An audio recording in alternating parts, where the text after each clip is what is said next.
Hello, everybody, and welcome to the Tuesday version of Winners and Winers Radio. I am your host, Scott Steehn, lead handicapper at winnersandwiners.com. And I'm your co-host, Scott Reichel, senior handicapper over winnersandwiners.com. And together, for the last time, we make up Winners and Winers Radio. Now, just to be clear, we're still going to be doing a daily show. It's just not going to be on the radio. We're still going to be doing a show. It's just not going to be on the radio anymore. We're going to concentrate our efforts on simulcasting on like 85 platforms at the same time, Scott. It's going to be quite a deal. We're going to be going out like on Facebook Live, Twitter Live, Twitch, Snitch. Normal YouTube for, the old-fashioned people. YouTube, yeah. I forgot my minor detail. Yes, YouTube as well. And we're going to be all doing it live simultaneously. Now, I don't think that our first show, we're doing what they call a soft launch. So we're not going to have all the bells and whistles in place. We're just going to try out the format and work on some things. But we're still going to break down games normally, so you'll still get some good content. But if you're looking for sound effects and for some graphic stuff, it might be on the way. Yes, absolutely. It's just going to be a little different flavor to the show. Going to be a little shorter. I know that's going to be heartbreaking for everybody that likes to watch us ramble for about an hour and 10 minutes. But it is going to be a little bit shorter.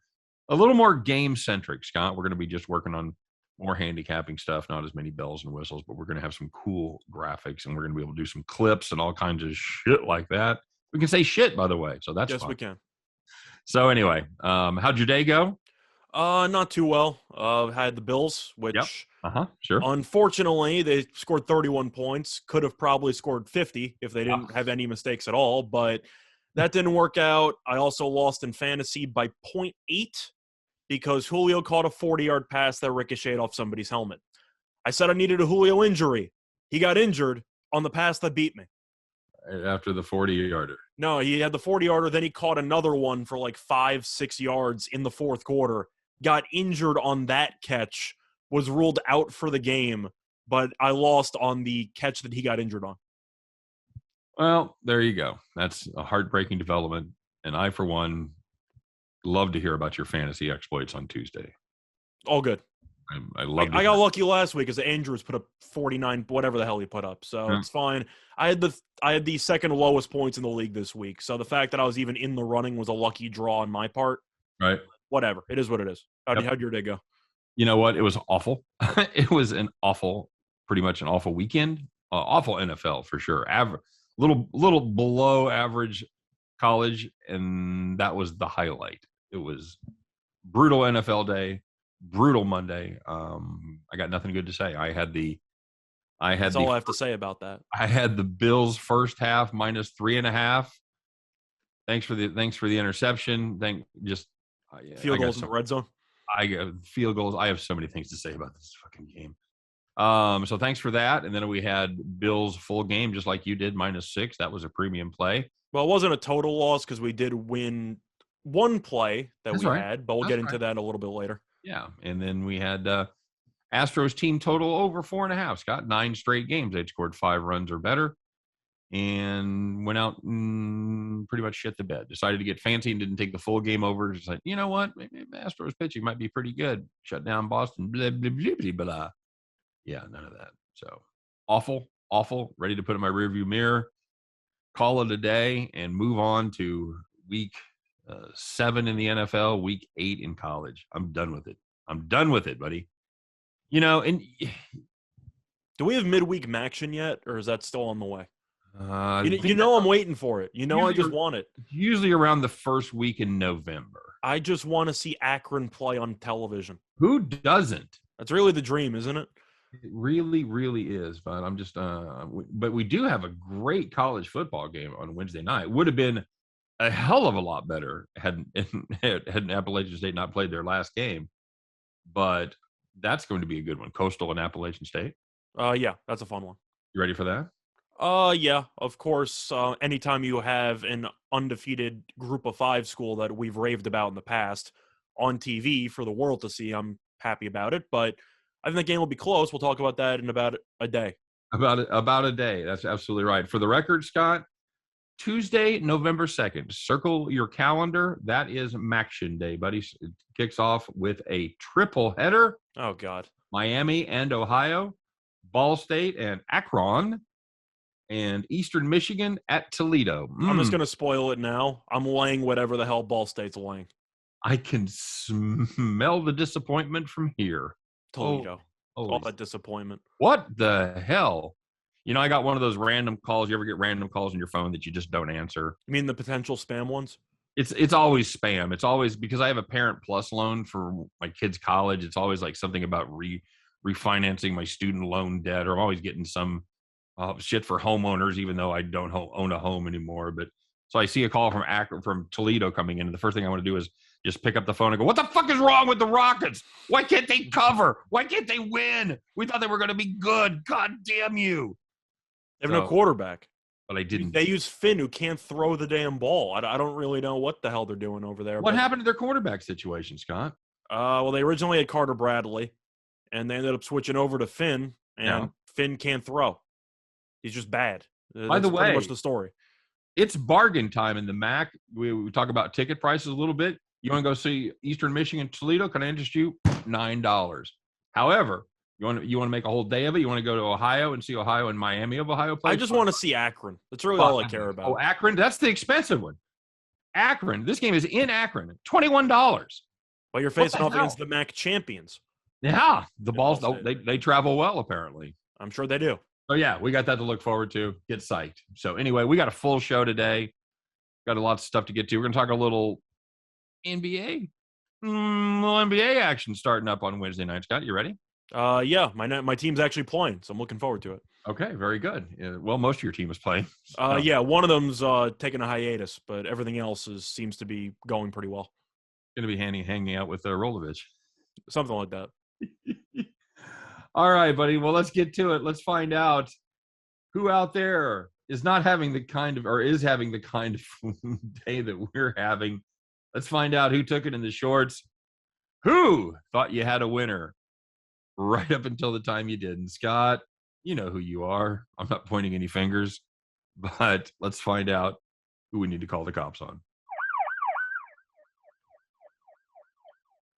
All right, sir. Let's get her started, shall we? And, you know, I dug deep for this one. The Bills Titans. You could have picked a number here, but if you had fourth quarter over 14 at 10 points with 35 seconds left, the Bills, here they come. They're gonna pick the game winner. Of course, by that time we didn't care because they weren't going to cover. So it's not even kicking; it's a matter of scoring a touchdown. But they looked like they were well on their way to score. So, you know, I say pretty much fuck them, because if they're not going to cover, they better not win. That's the kind of vindictive person I am. Anyway. Well, I was rooting for the touchdown because I was hoping we'd see a random Tennessee bullshit hook and ladder play that might get returned for a touchdown or a safety. That's where my brain was at. Well, I was actually hoping for the tie, and then we might sneak out a push in overtime. I was also rooting for Julio Jones to be the one to lateral the ball that would lose him 2 points, but I realized he was out with an injury. So my whole foolproof plan quickly just deteriorated. It was over, bud. So if you saw the game, and I'm sure most of you did, the Bills ran the tried and true, never fail quarterback sneak for about a minus half a yard. Not good. At the 3-yard line, by the way. At the 3-yard line, that's your ball game. Yeah, 4th and 1. So they could get a first down. As the announcers say, now remember, they can pick up a first down without the touchdown. Well, they couldn't pick up either. Whatever. If you had fourth quarter over 14, you had the Bills. If you had any part of the goddamn Buffalo team, sorry, call the cops. Get on the bus with us. And looking at the second one, if you had the Maple Leafs on the money line against the Rangers in hockey, they lost, but they outshot the Rangers 41-23. Scherstegen, the guy who I thought was going to be in net for the Rangers season opener, was phenomenal, and the Maple Leafs lost in overtime. What have I got here? I got a game from Sunday? Yeah, I couldn't find a third bad beat, but there was one that we really excluded, which we didn't have room for, but it's really, really bad. If you had the San Diego Chargers in 1987, it's from Sunday, but there weren't really many games. I mean, thinking about all the bad beats, what do you really have? All right, here we go. If you had the Phoenix Mercury +5 against the Chicago Sky, the Mercury, they led by 9 points after 3 quarters. That means you're up 14 for those of you scoring at home. But that was not enough, Scott, because they were outscored 26-11. Doing some quick math, oh my God, that's 15. They end up losing by 6. You had the Mercury +5. Man, that was almost enough points, but it wasn't. call the cops. That loss also ended their season because that was the game that ended the WNBA finals. Yeah, that was it. That was the final Yeah, game. so we didn't really have a third one, but I remembered we didn't have enough space to actually include that one yesterday, so I threw it in. If you had Terry Hanratty over 220 yards passing, can't believe Bum Phillips didn't kick the field goal. Goddamn Rocky Blyer. Mm-hmm. All right, kids. Well, there were some easy winners out there. We didn't have them, but some people did for sure. Oh, let's get to it. Let's find out. You know, I got to take a reset here. I'm in a really bad mood. I'm really not a happy man right now with the way my games have gone. And you know, it's not like that's what we were talking before the show. It's not like my picks have been horrible. We did 13 games in the NFL show. I went 8-5, and I think every loser I picked I recommended. So it's just when it's not necessarily I'm running cold. My picking ability is running cold as far as what games to recommend. In the words of philosopher Fred Durst, it's just one of those days. This is one of those days. Mm-hmm. Anyway, let's find out who it was, Scott. Who had those nice, easy wins? Who was sitting in the rocking chair? So, first one, if you had the Bills-Titans over 53.5, it was 37 points at halftime, 54 points after 3 quarters, and for fun, game ended up landing, well, a lot more than, sorry, it was 55 after 3 quarters, actually. But the point is, it went over after 3. Game landed 65. Yeah, there you go. Very nice. Very good. If you had the Blues Coyotes over 5.5, you had 2 goals in the first period. You're like, man, well, I'm kind of right on track. I'm right where I need to be. Do not fret, my friend, because they put up 6 goals in the second period. And that'll do, pig. That game ended up 7-4, doubling up the 5.5. You had Blues Coyotes over 5 in the hook. Congratulations, you were in the rocking chair. That Coyotes team, by the way, might be the worst team in the league. That team is absolutely brutal. But anyway, looking at the last one, if you had the baseball game and you had the Red Sox on the money line at around minus 125 or so, you didn't really have to sweat too long because the Red Sox, shocker, hit another grand slam. And we're up 6-0 after 2. They were up 9-0 after 3, and they won the game 12-3. Coasting, buddy. Coasting. Yep. All right, very good. Well, let's find out who it is. Now, you and I had a little disagreement on this one, but I ultimately caved to your choice for this award.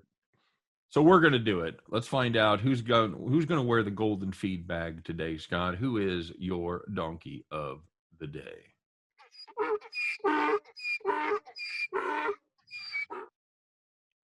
So for this one, we have to go to the Monday Night Football game. And we're going to look at somebody who wasn't even playing.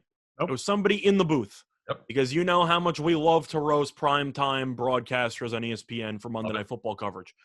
Where was Peyton and Eli when you needed him? Anyway. Next week, buddy. Yeah. Looking at the broadcast, you had Steve Levy, who was trying to contain his emotions during the final minute, right before the QB sneak, right after. It was a really crazy game in hindsight. But anyway, the Bills went for the QB sneak, as we talked about before, and they missed. And as he was laying on the floor, Josh Allen I'm referring to, short of the line to gain, Steve Levy exclaimed, quote, "I don't think he got it. This may be the game," end quote. Now, I'll remind you, the Bills already used a timeout, so they don't have enough to get the ball back. There's only 20 seconds left. This may be the game. The game's over. What are you talking about? Bills could be in serious trouble here, bud. Yeah, if the Bills don't get this, they might lose. Like, they can't get – what are you talking about? The game's over. Broadcast all these games. You should know how timeouts and clock management works. If there's less than 40 seconds and you don't have all 3 timeouts, you automatically lose the game. This may be the game. What the hell does that even mean? Now, Chiefs fans, Scott, we will never acquiesce when you say they will 100% lose the game, because I was at the game where Phillip Rivers fumbled trying to run out the clock. The Chiefs recovered, kicked the game-winning field goal. Did he try to kneel that, or was he running around in the backfield? He mishandled the snap. Was getting ready to. I don't remember that one. I thought you were going to say maybe the Herm Edwards game against the Giants, but that's an all-timer. And with the handoff. Yeah, the Pisarcik handoff. No. This was Rivers literally fumbled the snap. Chiefs recovered. And 99.9% of the time. That might be the only time in the history of the sport that somebody kneeled the ball and ended up losing the game when they were winning in the last minute. But unless it's Greg Sciano's defense surprising him. I get as a broadcaster, you're trying not to rule out anything, so you're trying to say whatever. The game's over. You don't have to say this may be the game's over. What are you talking about? Now, see, you're too young to remember the days of Dandy Don and Frank Gifford and Howard Cosell. But when it got to the point in the fourth quarter where that was it, Frank Gifford or Don Meredith would sing "Turn Out the Light, the Party's Over." Mm-hmm. That's classic TV. I'm still in for it because you could have turned off the lights. The party was over. He was almost never wrong. I can't really remember him getting burned after singing "Turn Out the Lights, the Party's Over." It's probably because he knows how the game works. Turn out the lights. Yeah, he was a quarterback for the Cowboys. Well, he was smart. You go through most of the old-fashioned broadcasters; they all knew what was going on. But Steve Levy, come on, man. I get it. But a member? Do you know him? I'm assuming he's a member of the tribe. Do you know him? He might be a member of the tribe. Yeah. I'm sure I know somebody who knows somebody that knows him. Right. But I don't know him personally. No, but you got to do better than that. Steve Levy. You got to do better than that. I mean, come on. Levy Lewis. Do you think I'm being harsh with it? Because the announcer's supposed to not officially say the game's over, so they won't change the channel. You know what? But come on. I would like to roast the guy, but I have done videos with you by myself. I read the script, I go right through it, and I misspeak. I don't catch it. You know what? You're not always at the top of your game when you say things like that. You just. I get it. It's the last 20 seconds of a football game. When you talk for 3.5 hours straight, every once in a while, you're going to say something where people are going to go, and roast you on Twitter. Maybe it's just me, but as soon as he was short, I would have just said game over. That's usually what the first thought in my head. Yeah, you could have been a little more definitive about it. I'll give you that. So, okay, so let's find out who should have been talking. This is a segment where it's turned into kind of our runner-up donkey segment. It's not the way it was built, and we'll probably get away from it. But for now, we got to find out who didn't make us mad. Well, it's just me, really. I'm not mad. I'm just disappointed. Okay, so you and I are on opposite sides of this, and I'm going to give you two shots to see my point of view. Number one, we're going to agree about one small detail, but I'll let you continue. Well, I don't know that it's a small detail, but first of all, I think Sean McDermott for going for it on 4th and 1 with less than 20 seconds left was a ridiculous thing to do. You're down 3, you take the tie, you move on. Because number one, a first down did not guarantee you a touchdown. So you still had to call your last timeout. I think they were down to 1 timeout by that point. I thought they had 2. I'd have to see. So you're likely going to have to burn a timeout after that. Okay. So if you have 2, you burn 1 after that play. So it's making the first down, and the play they ran, they weren't running it for a touchdown. They were running it to make the first down. So there's your first problem. But making the first down, no guarantee of making the touchdown. If it's 4th and 1 from inside the 1, maybe we can talk. But I think you take the tie, and I know all the bullshit about it. You play for the win on the road. You play for the tie at home. That's all well and good. That's more basketball related.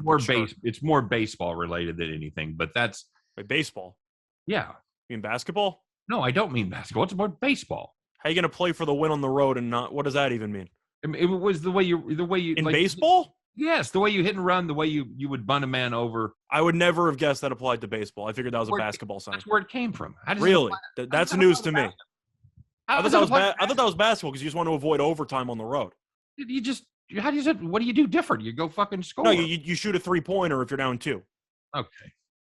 I thought that was a basketball saying, but sure.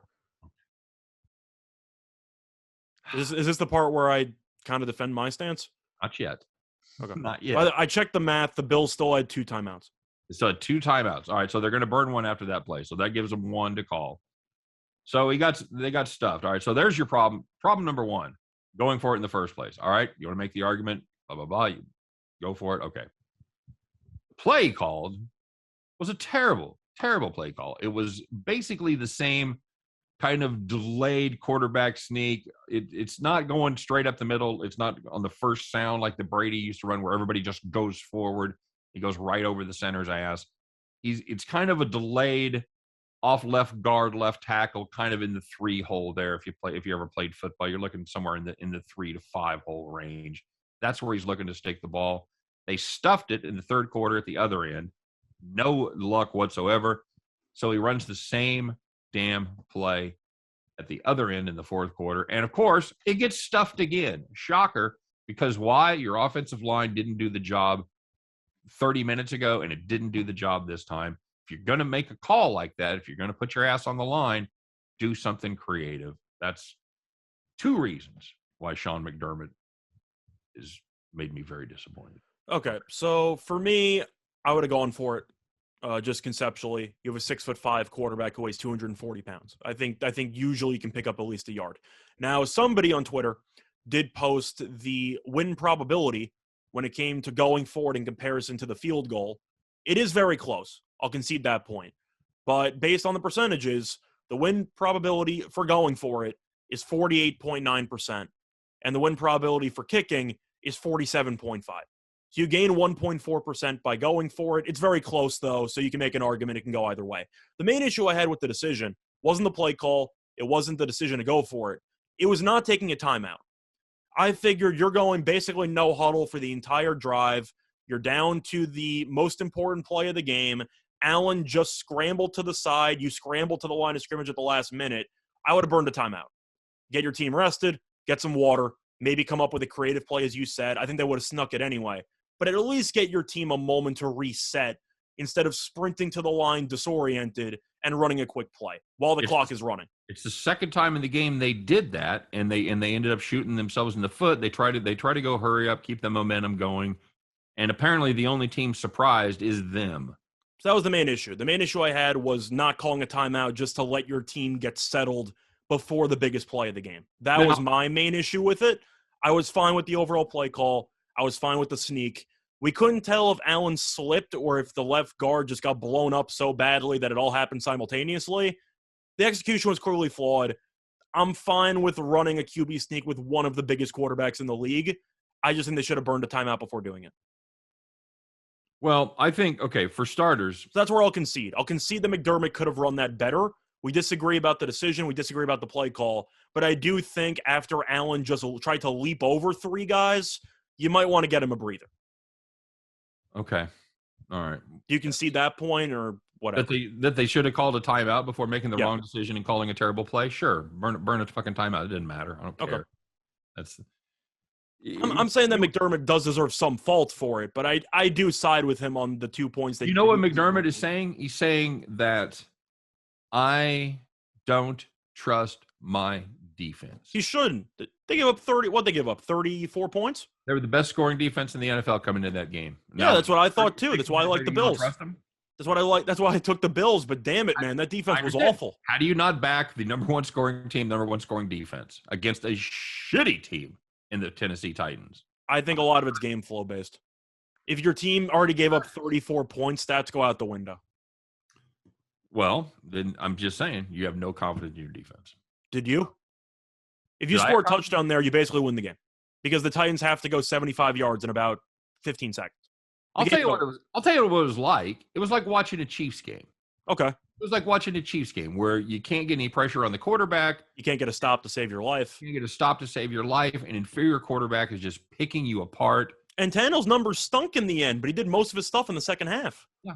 Yeah. So, again, I'm salty about this game. I'm going to be the first to admit it, but I'm glad it turned out the way it did, because they weren't going to cover.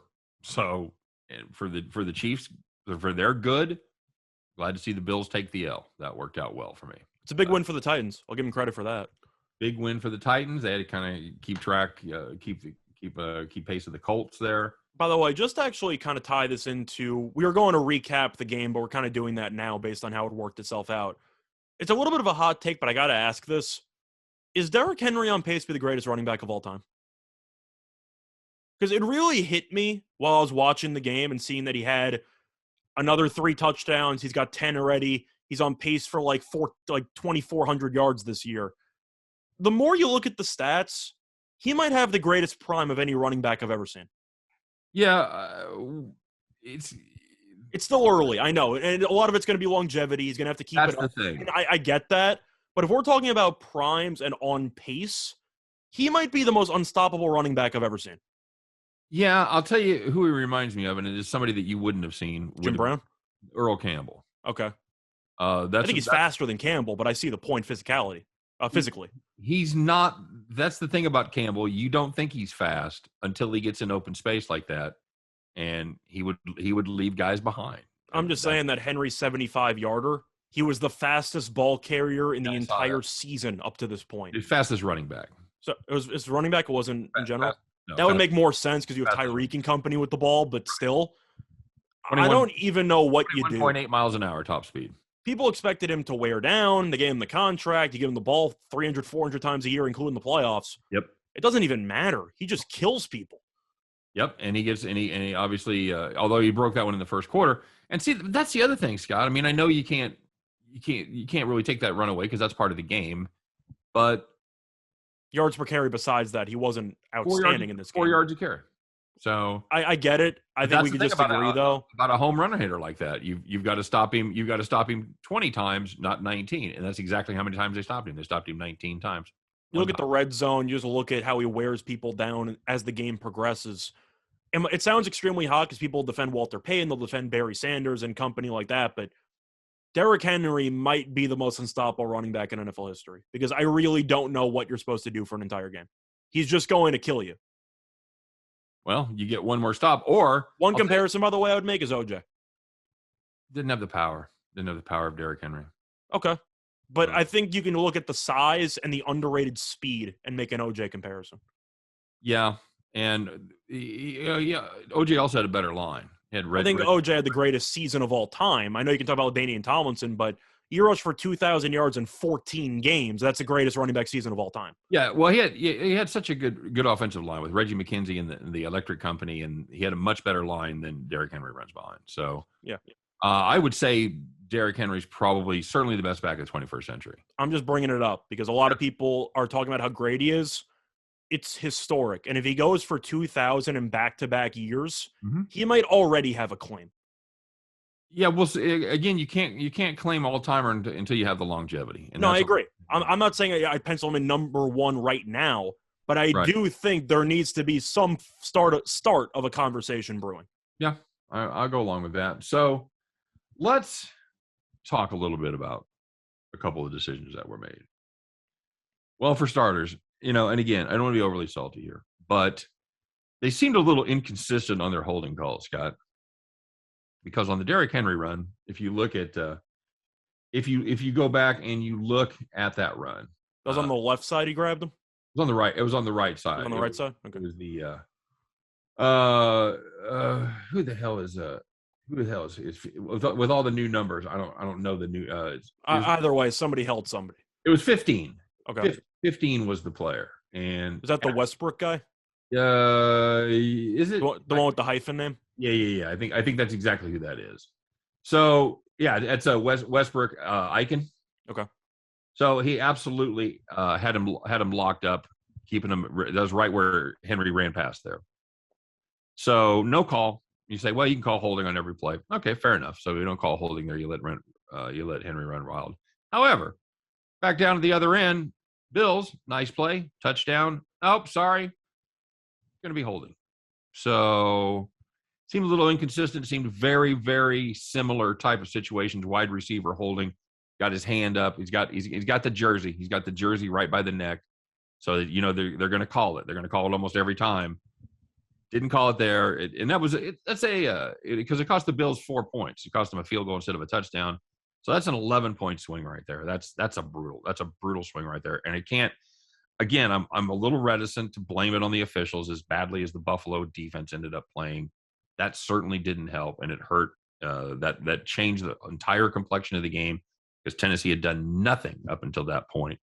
So anyway. Well, you had that the kick return touchdown. I agree with that holding call. He grabbed the crap out of him. Like I was fine with that call. It is what it is. Of course, I wanted the touchdown because I had the Bills, but I did see a hold when I watched it live. But the way I look at the game, it came down to red zone execution, which ties into the point you made. But even in general, the Bills weren't as sharp in the red zone as they needed to be, and that Allen interception was brutal. He didn't see the rusher. The rusher hit his arm. That happens. I can't blame Allen for it. But it set Tennessee up with 1st and 10. First and 10 on the 15 or something? Yeah, inside the 15. But the point is that it was a free 7 points. So I feel like that was kind of the swing of the game. Oh, yeah, absolutely. That's how I'm looking at it. So you can blame the officiating. I'm going to blame the red zone execution and the awful Allen interception. That's how I'm going to look at it. And also, how do you get no sacks on a team allowing the most sacks per game? Unbelievable. That was also a takeaway that I had. And they rarely made him even move his feet. No, like Tannehill took a 3-step drop, and he had a guy wide open every time. Yeah. Just whatever. A horrific performance by a defense that I expected a lot better of. Yeah, me too. Against a team that's really pretty one-dimensional. Now, I expected the game. I picked the Bills. I thought it would be 34-24, 31-24, which was I got the Bills part right. Yep. I just wasn't booking on Tennessee to score 4 touchdowns, and they did. You know what? I would look at those stats. I would handicap that game the same way every time. Well, the Bills had significantly more first downs. They had more yards, the same amount of turnovers. You look at the box score, you're really not sure how the Bills lost the game. No, and you and I talked before the show. I guarantee you there's people flying home on the plane because, if you follow the Bills on Twitter at all like we do. They travel really, really well. Yeah, you saw photos like all weekend of it. Here we come, Bills Mafia. They're all loaded in these planes, and those are like the worst trips going home. And they're sitting there looking at each other going, how the hell did we lose that game? I have no idea. In the words of Johnny Manziel, though, win or lose, we booze. Nice. I guarantee you they're all drunk on the plane. You think they're bringing some tables back with them? Oh, boy. I don't know if they can fit through airport security with the tables. Unbelievable. All right, so they're breaking down the tray in front of in the seat in front of them. I'm getting drunk on a plane. Bill's sucking. I don't know. Anything else you got to say about the game? No, not really. It kind of just sums up the NFL in a week that was one of the most profitable weeks for the public ever. I would say they gave a fair share of it back on Monday night. Yeah, sometimes I wish I was just a public donk taking favorites in the over. I've been taking the wrong public donk plays. I took the over in the Washington-Kansas City game instead of everything else that won for the public. But it happens. You go through some cold spells in football. It does. It's frustrating. It's frustrating. It's always frustrating on a personal level when you watch your bankroll go down. But it's triply, quadruple frustrating when you have people that are counting on you that you build a certain amount of credibility, listen to your advice, and in my case, pay me for picks. So at the end of the day, of course, people pay you for picks. They don't pay me for mine, but as long as I provide content and picks that I believe I made the right calculations on, right. If the results don't work out, people won't care anyway because you lost. Because it's a very results-based business. Yep. I don't regret my pick. I thought the Bills were the better team for the entire game. Agreed. Absolutely 100%. So, all right, buddy. Well, you know what? There's always the NBA. But let's talk about. We got one more thing. Well, we got really a couple of things to talk about in college football. Go Tigers. We want to, yeah. They reached another dreaded mutual agreement, Scott. This one's probably going to work out a little better than it worked out in UConn with Randy. Nebraska fans keep refreshing to see if Scott Frost reached a mutual agreement or not. Ed Orgeron, what have you done for me lately, Scott? Well, he won, and I guess that was the high note Orgeron needed for leverage because he won a game, pulled off the upset, and said, "I'm out of here," and they reached an agreement. Yeah, that's really sort of shorthand for you want to resign or you want to get fired. And that's the thing, though, is that Orgeron really waited for like the perfect mini high. Yeah. To announce it on, because he would have lost his job in my opinion anyway. I really thought he might have kept his job after the Florida win. He decided, you know what, I don't even want to be here. LSU made sure to let everybody know in the press release that the talks had started before that game about the mutual agreement. So. You just start shredding documents as they're rushing for 400 yards in the fourth quarter. I swear to God, every time I hear Ed Orgeron stop, I can't get Blake Clark out of my mind in The Water Boy. Mm-hmm. Yeah, I don't know about going back in the year. That's not a bad impression, though.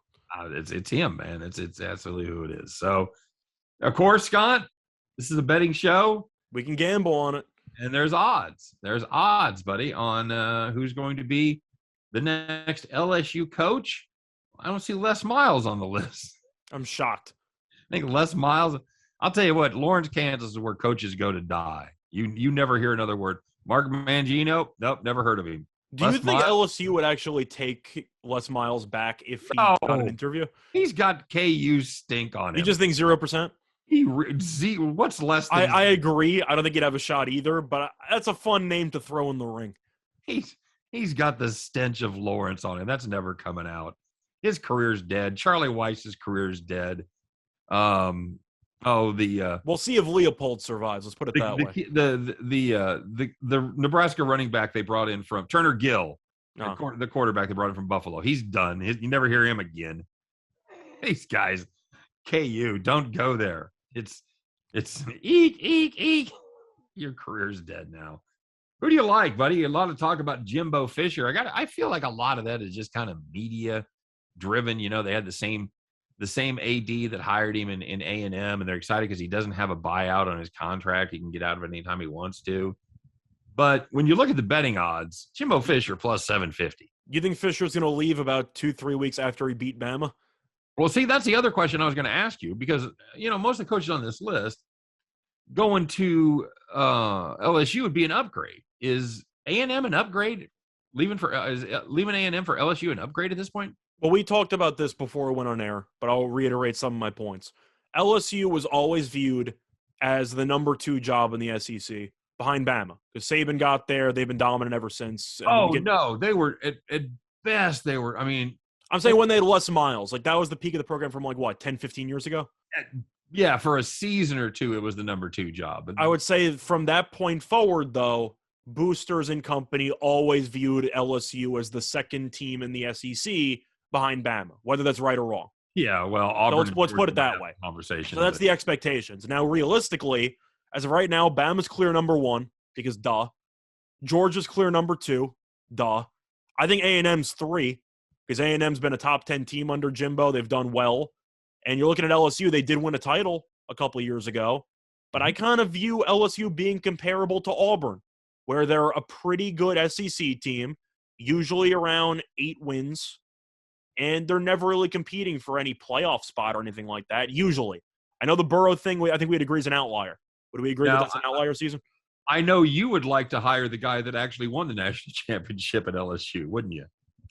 I actually would not mind that at all. And I'm talking about Joe Brady. That's Joe Brady, of course. 12-1. And I think that he's definitely worth a sprinkle if you think he gets an interview. Now, there's a chance that Joe Brady wants to stay in the NFL as a coordinator, see what happens. He's a step away from the big chair. There's no way. We can agree Matt Rule's not going anywhere anytime soon. So the question is, would another team hire him before an Eric Bieniemy or any other guys? Or is he just going to sit there as a coordinator for a couple of years? Or is he going to accept a really big check at the school that he won a title with? Hang on. Let me see here. I'm checking it out. I think that 12-1 does seem a little bit high on Joe Brady, especially if you think the boosters expect Joe Brady to recreate whatever unstoppable offense they had in that one season. So if you think that there's a chance the boosters push for him, which I think they will, I think 12-1 is worth a sprinkle. Okay, I just needed to see a picture of him. He appears to be white, so yes, I think he would get a job before Eric Bieniemy. Asking though, do you think that Joe Brady is worth a sprinkle at 12-1? That does seem a little bit high to me, doesn't it? I do not. Really? You think it should be closer to 15-20? Yes. I think it should be closer to 7. He ain't leaving. So that would be one pick if you want for value, in my opinion, who I would look into. Why would I go to the 4th or 5th best program in the SEC when I'm one step away from a head job in the NFL? But the question is, what head job do you think Joe Brady's going to get? Whatever one's open at the end of the season. I'll tell you what, if Darnold keeps looking as bad as he did for 3 quarters, I don't know if he's going to get that head coaching job next year. But he's a young guy. People might not want to hire him immediately. I think Kellen Moore should be a head coach in the league. He's still not a head coach in the league. There's a lot of good coordinators, and I do think that there is an attractiveness to going back to college if they give you a ridiculously large check, which I'm sure LSU is going to do. My opinion. So I think that 12-1's a bit high. Bill, I think you're underestimating the size of that check. Really big check. I dedicate this building to myself. But you're going through the other names. Mel Tucker plus 200. I don't really get it.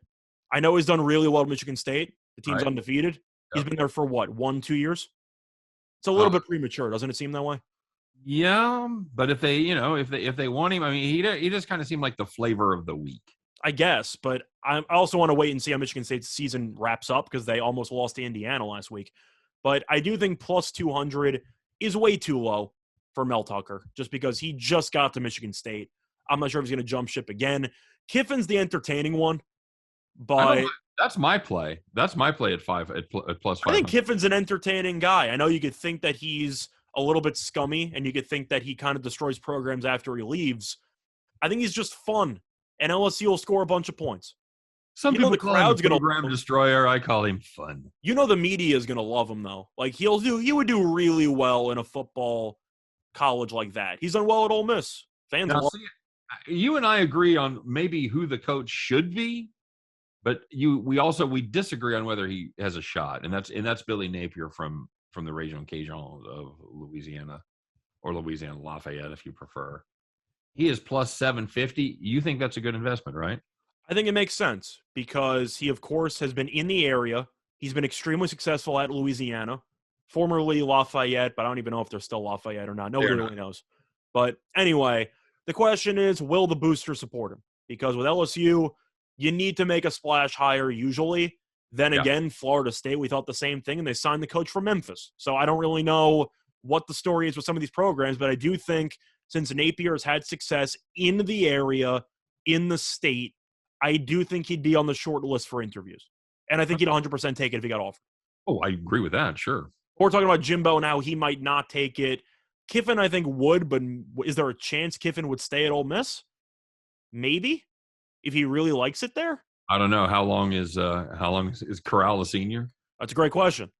But the point is that I don't know if Kiffin would fully jump. I'd assume he would because he's jumped in the past. But in general, I like backing guys who I know 100% would accept the job if they were offered, which is why I would not want to put money on Jimbo.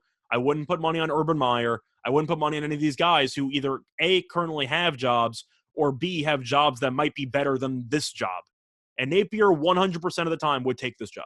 The odds are plus 1,600 on Urban Meyer. I name-dropped Meyer, but if he would have lost the game on Sunday in London, what would the odds on him be? 12-1? Potentially. But then again, you always throw names out there because somebody's going to try to take a sprinkle and try to be cute with it. Sure. You mentioned Mark Stoops. That's my favorite. As a guy who I think would be a great hire, but he's been so successful in Kentucky, I'm not actually fully sure if he would take it, which sounds a little bit crazy because I'm comparing Kentucky to LSU, but he just signed a huge extension. You did look into it. There is a loophole in there which could get him out of it. 20 mil. Yeah.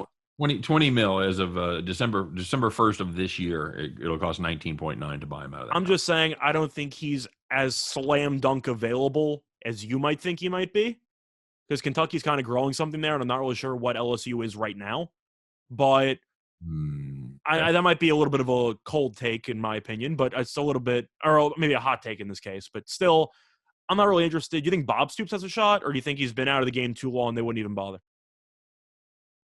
That's a great question. Because we threw him out for USC, right? And I am curious how much of an actual following he would have if his name was in the ring. He's got the same odds as Joe Brady. Okay. Now, I think Brady's more likely than I do Stoops, but I think if you compare those two, there's definitely an overlay with Brady, no question about it. So it'll be fun to see how it plays out, Scott. I'll be curious to see. My official money will go on. I'm rooting for Kiffin. I think Kiffin would be just a really fun hire for that team. I know they talk. There's a lot of talk about James Franklin. Hey, James Franklin. I really don't know if Franklin's going to go anywhere. Plus, if he's linked to this job and USC, I think he'd go USC if he had the choice. You? Yeah, I totally agree. And the same with Fickle. I don't think he's going to go anywhere but the West Coast if he goes in. He's a Midwest guy. You know, he likes where he's at. I'd love him in Wisconsin, but Wisconsin wouldn't hire him. Why? Because they gave an extension to their current coach who's not very good. Oh, God. They gave Chris an extension, even though I don't think he's very good. But the point is, Fickle's one of the most unique coaches because he's in an elite group of 5 school, which is kind of like what Scott Frost was in when UCF was a national champion, quote unquote. Right. And he ended up going to Nebraska, but only because he was a former member of the school. Right. I am curious if he would have jumped ship for a USC or any of these high-profile jobs if it was available right when UCF peaked? I'm assuming you would have. I would think so, yeah. So Fickell, I don't know if he would take it or not, but that Cincinnati program, they're very, very good. Do you think Fickell is like holding out for Ohio State? I have no idea because Fickell, Cincinnati's switching conferences, right? Mm-hmm. Yeah, coming to the Big 12, buddy. So they're joining a huge conference. He might not need to go anywhere. Right. That's always the downside with him. They're like, well, are we sure that he'd go anywhere? That's next year, 2 years from now? 2 years from now. Okay, still. But I think 2023 is the first season, yeah. The point is he's a group of 5 coach for now, not for too long.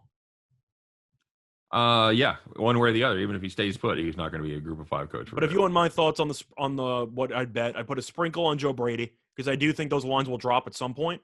I think 12-1 is too high. I would put some money on Napier just for the local connection and the fact that he would 100% take the job if he was offered. And if you want some fun, Kiffin, if you think they go for the splash hire, quote unquote. Dave Aranda? It's tempting, but do you think that LSU is going to go with a defensive guy? They're smart. They would. They've tried it in the past. Yeah, I know that defense. They tried Les Miles or drawn a defensive background, right? I'm curious if they try to switch it up. I mean, I don't think Aranda's ever going to be higher than he is right now. That's head coach of Baylor, by the way. Yeah. But I think Baylor's done great. He's done really, really well with that program this year. That's what I'm saying. And they've kind of had a breakout season here after being just shite for about 3-4 seasons. So he just got there, though, right? Mm-hmm. Yeah. I have a hard time always gauging what the price should be on first-year coaches or second-year coaches at a school just for them to jump ship a year later. By the way, you know he was DC at LSU. Oh, I'm aware. I know that. All right. I just think the boosters are all in on whichever guy helped Joe Burrow do Joe Burrow things. Well, we'll see. We'll see what happens. Keep an eye on that. For that one, I'm going to take. I think Mark Stoops is my guy. Okay. I think that would be a great hire, but I don't know if that's in the cards. I don't hate Dave Aranda. That's probably going to be my second, my 14-1. I really don't like any of the.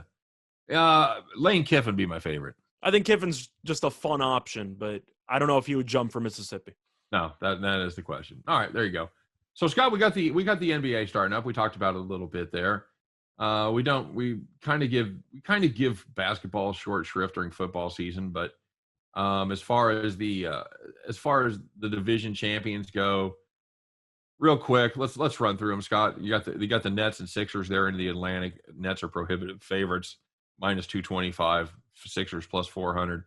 Any chance that the Sixers overtake them or anybody else without Kyrie? Ben Simmons learns how to shoot. Good point. I'm taking the Nets. Okay, -225. Don't care there. I don't really care. Probably the easiest money you're going to get. This is talk about one of these huge numbers to lay that you can certainly get away with it. I wouldn't say it's the easiest because you might get an injury to Durant or Harden. But talk about this one coming up. Oh, sorry. It's the Bucks at -1,000. Yeah, you can throw whatever money you want. It's free. That's what I'm saying. You've got to beat the Bulls, Pacers, Cavs, and Pistons. Yeah. Okay. Bulls might make the playoffs, but it's not even close. Now, what I think is going to be one of the more competitive divisions is going to be the Northwest with the Jazz, Nuggets, Blazers, Wolves, and Thunder. I'm just taking the Jazz. You can throw out the Timber Thunder, but the Jazz at -300. I think the Nuggets are worth a sprinkle here at +350. I think the Jazz is relatively free money because you're going to be missing Jamal Murray for the majority of the year. Mm-hmm. Michael Porter's also not vaccinated, which means he's going to be missing a decent amount of road games. They're just not the same team. I think the Jazz are a regular season juggernaut, and they turn into a pumpkin during the playoffs. But you can usually pencil them in for 53 wins. Right. I just think they're going to win the division. Well, being without Murray and probably Porter for a decent amount of games, that's a lot to overcome. Well, but they've signed us some new pieces in the offseason, right? Oh, they lost Paul Millsap. They got Jeff Green, who I like. Right. But I just think you're missing your second scorer for the majority of the season. Your third scorer is not going to be there for most of the road games. So I have a hard time. No. That's not true. You don't think Michael Porter Jr. is the third best scorer on the team? I don't think he's not going to miss the majority of the road games. I don't know. Okay, fine. He'll miss a couple. Yeah, he can't play. He can't play in California. Yeah, okay, and New York. In New York, but okay. So he'll miss a couple of road games. Yeah. But still, that doesn't help. Not ideal. Yeah, I mean, it's not ideal. That's the point. Not ideal that you just almost have no chance when you play when you play Golden. I still think missing Murray is a pretty big deal if you're missing him for 4 months. Agreed. It's not ideal. I'm just saying at that price, I don't hate it. I think you'd be better off getting him in season. Maybe right before Murray comes back if you think they go on a run. Well, okay. All right, fair enough. Well, and I also I like Aaron Gordon. I think that's an underrated piece there. I think he's a good player, but offensively he was a disaster last year. So the question is, can they pick up the slack without Murray? And that remains to be seen. Well, hopefully Green will help a little bit there. Yeah. So we'll see what happens. And the other fun division out west is the Pacific with the Lakers, Suns, Warriors, Clippers, and Kings. Lakers, surprise, even money, plus 100. Suns, plus 200. Warriors, Scott, come out to play, plus 450. And the Clippers, you know what the Clippers are? Well, they have a 0% chance of winning the division, so you can put them whenever you want. So explain to the audience why the Clippers went from division winner to plus 900. Because Kawhi Leonard's dead. There you go. They didn't win the division, by the way. The Suns won the division last year. Oh, that's right. They finished second to the Suns. My bad. They had him. They had him for a lot of the year, and then they ended up puking up there. But anyway, I'm taking the Suns in this one. You think Kawhi Leonard makes all that much difference? I don't think he's going to play all year. So yeah, okay. I think he's a top 10 player in the league. So no shot without him. All right. No, they might not make the playoffs without him. But anyway, the Lakers, people want to pencil in. I don't think it's going to go well early on. I think there's going to be some growing pains. I think they're going to struggle out of the gate. They'll figure it out at some point because they're too talented not to. But Phoenix, they got a chip on their shoulder because they came so close last year but didn't get there. People think it's a fluke. They were great last year. They brought back basically everybody. And they also picked up JaVale McGee as a backup center, which helps because they had no backup center at all last year. Right. I'm taking Phoenix because I think at the end of the day, they're going to take the regular season a lot more seriously than the Lakers will. Yeah, I think that's solid. I don't hate that at all. Plus, it's something that you and I have talked about a little bit, and we're going to talk about it a lot more, I guarantee, is the fact that the Lakers are going to have a hard time staying healthy. Yeah, that's a whole separate can of worms. Well, and it's going to make a difference because the three guys, the three main guys are guys LeBron, AD, and Westbrook, yeah, that are a little bit injury prone. LeBron and AD especially, and then Westbrook is not getting any younger as well. And I'm not sure how big of a help he's going to be. I think the Warriors are tempting at around 4-1, but when you're missing Clay until December or January, I'm looking at an in-season play.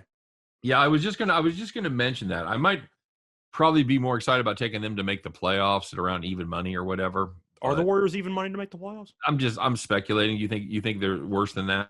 They got to be a decent minus. I mean, you think about just the pedigree that you have. I got to assume they're close to like minus 200, minus 300. Well, without the Clippers in the mix, yeah, you're probably right. I forgot about the Clippers not falling off the cliff there.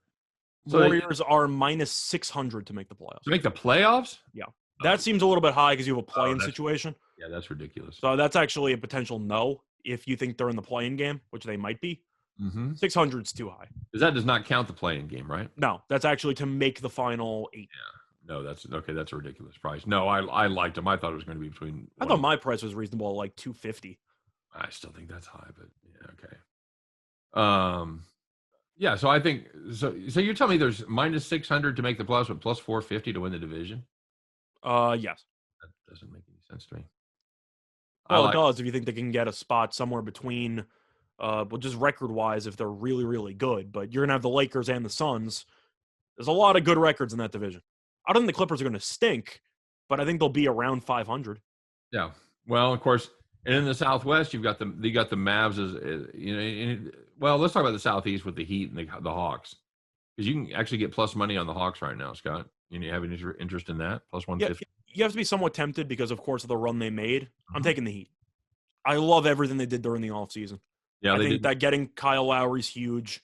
Even getting Tucker, I think, helps for just physicality and defense. Defensively, that team's going to be an absolute nightmare to play against. They're just going to grind you out. They always are.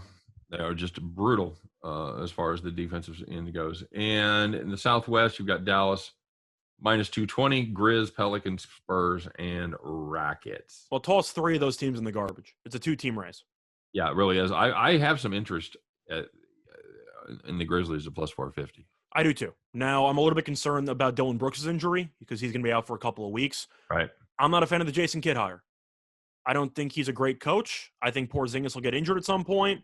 And the Mavericks offseason, you re-signed Hardaway, you re-signed Boban, and you signed Reggie Bullock and Sterling Brown. Sure. So if Doncic gets injured, you're screwed, right? Well, yeah, but there's a lot of teams like that too. No, but that's the point, is that I don't think the supporting cast is very good. I think Memphis actually has a deep roster. They do. They do. And you got Jaren Jackson back. They've got a bunch of 7s and 8s on their roster. They don't have 9s or 10s. And Jaren Jackson missed 60-something games last year, Mm-hmm. and they still made the playoffs. So I think this Memphis team is good. I agree. I think that's probably the most value on the board for me as far as taking an underdog goes. I agree. My two favorite bets. I'll lay $10 for every buck with Milwaukee. That's free money. You can sell your house on that. And on what if they honestly, even if Giannis gets injured, they would still probably win like 47 games. Yeah, they're just a good team.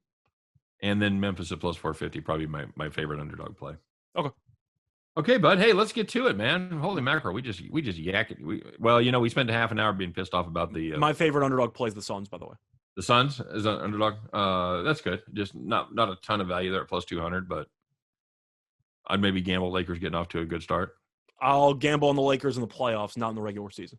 No, that's what I'm saying. If the Lakers get off to a good start, you get the Suns a little better price than that. I don't think they're going to get off to a good start. Well, that's the problem. That's what I'm looking at. I like the Warriors to win the game. Then you end up, cutting off your nose to spite your face, and you're. Well, cutting quickly to the first opening night, I'm taking the Warriors. I think they're going to win the game. Okay.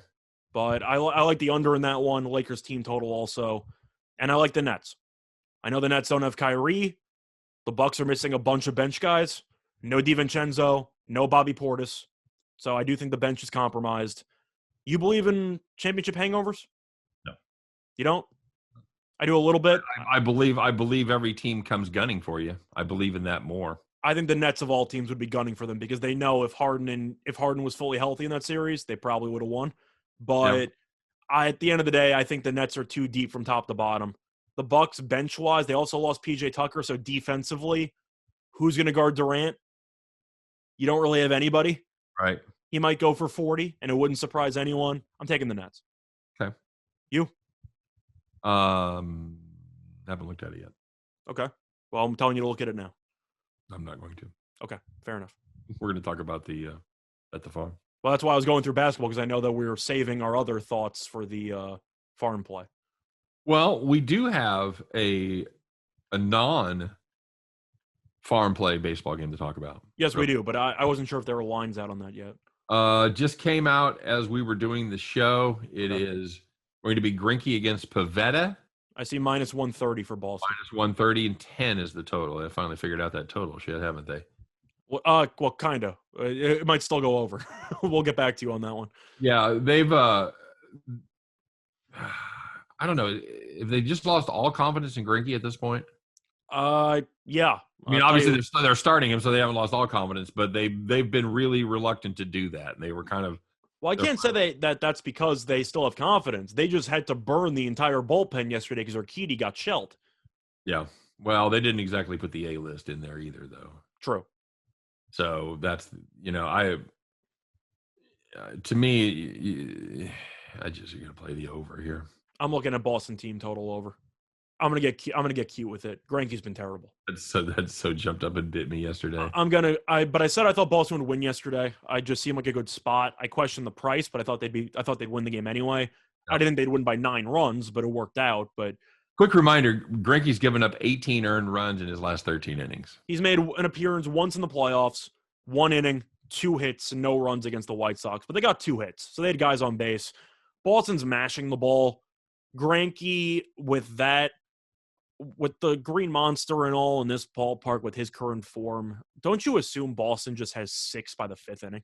Yeah, and I think you're going to find a 5.5 all over the place. Probably. I got to be tempted by it, don't you think? I think Greinke might be forced to wear it a little bit because the bullpen's short. I agree with that. And I don't trust him at all, so I'll take Boston on the team total. Maybe play first half over or something like that. You know what? I'm probably just going to play the over. I outthought myself yesterday with the Houston Astros team total and jumped up and bit me. So, all right. So we put our head together on the other one. Obviously, you guys, if you know the schedule, you know what game is left. We're going to talk about it. A little segment that we like to call, Bet the Farm. You guys ready? Let's do it.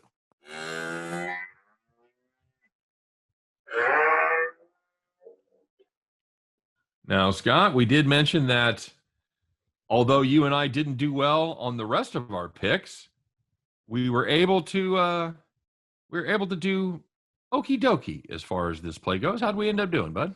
We had the Bills team total over 30.5, and they had 31 points. Never a doubt. Yeehaw! That's right. It's the 2-point conversion that saved us there, Scott. They ran the Buffalo Special. The Buffalo Special. I was trying to come up with another name for it. Yeah, they ran the Buffalo Special and threw the 2-point conversion to Josh Allen in the end zone. You know, there's guys that won their fantasy matchup by less than 2 points with Josh Allen. That's a beautiful thing. But, so we've got one cooked up for tonight. Tell us what it is. So for this one, we're looking at the late game between the Dodgers and the Braves, and we're taking the Braves plus 1.5 runs at minus 135 on BetMGM. You can find the same bet available at minus 145 on BetMGM, so you're already getting a pretty good deal there. Morton pitching for Atlanta. He's faced the Dodgers twice this season, 11 innings pitched, 2.45 ERA. Buehler is pitching for the Dodgers. He's faced the Braves once. He was also pretty good. But the point is, each of the last 4 meetings have been absolute wars. They've been decided by exactly 1 run. The Braves, as the road team, might get an extra at bat because the Dodgers might be up 1 run, not having to bat in the bottom of the 9th. But the Braves are up 2-0. We know the Dodgers are going to be favored in every game because it's a must-win situation. They might win, but I do think it's going to be close. Yeah, and I think, for the record, I think there's value on the Braves money line right there. I just wish we were getting a little better line than plus 155 or so. But if that gets to 65 or 70, I've got it. You got to assume money's going to pour in on the Dodgers because there's no way the Dodgers go down 3-0 in this series. That's the thing. It's a must win, and we've talked about the must win fallacy in the past.